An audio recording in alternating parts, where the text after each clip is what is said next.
안녕하세요. 오늘은 1920년에 있었던 60만세 운동에 대해 아주 직설적으로 딱 핵심만 짚어서 알아보려고 합니다. 이 운동이 대체 왜 일어났고 그래서 결과가 뭐였는지 아주 명확하게 파고들어 보겠습니다. 자, 그래서 오늘 살펴볼 순서는 이렇습니다.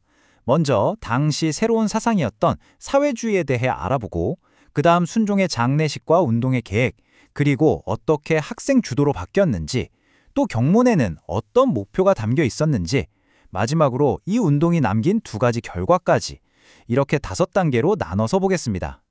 첫 번째, 새로운 흐름, 사회주의입니다. 6.1만세 운동 이야기를 하려면 먼저 당시의 정치적인 분위기, 특히 3.1운동 이후에 새롭게 떠오르던 사상에 대해 짚고 넘어가야 합니다. 자, 보세요. 1917년에 러시아 혁명이 터지면서 사회주의라는 게 독립을 위한 새로운 방법이 될 수도 있겠구나 하는 생각이 퍼지기 시작해요. 그리고 1919년 3.1운동을 거치면서 이런 생각들이 구체적인 단체들로 만들어지기 시작하죠.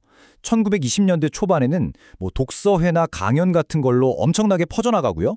결국 1925년에는 흩어져 있던 여러 그룹들이 힘을 합쳐서 조선공산당을 공식적으로 만들게 됩니다. 그러니까 불과 몇 년 사이에 사회주의가 하나의 무시 못할 정치 세력으로 딱 자리 잡은 거죠.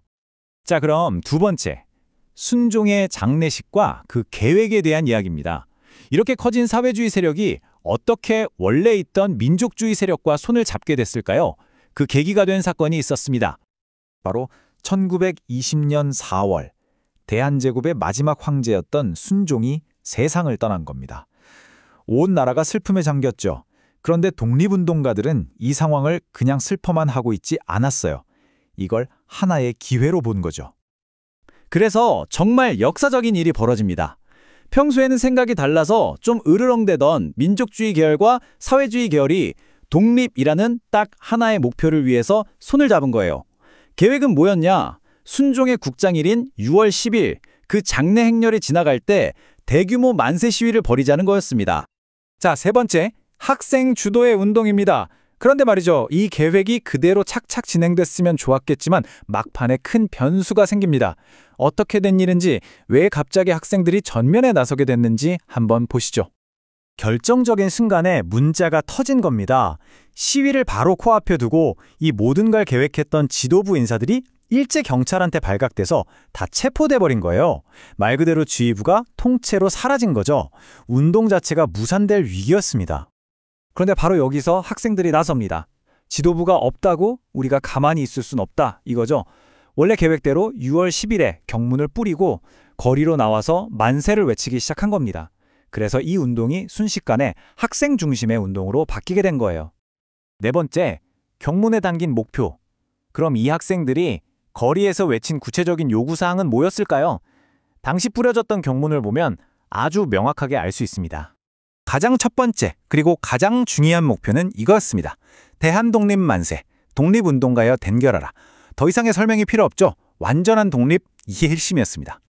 그리고 또 이런 내용도 있었어요. 일본인 공장 노동자들은 총파업하라. 일본인 지주한테 소장료 내지 말자.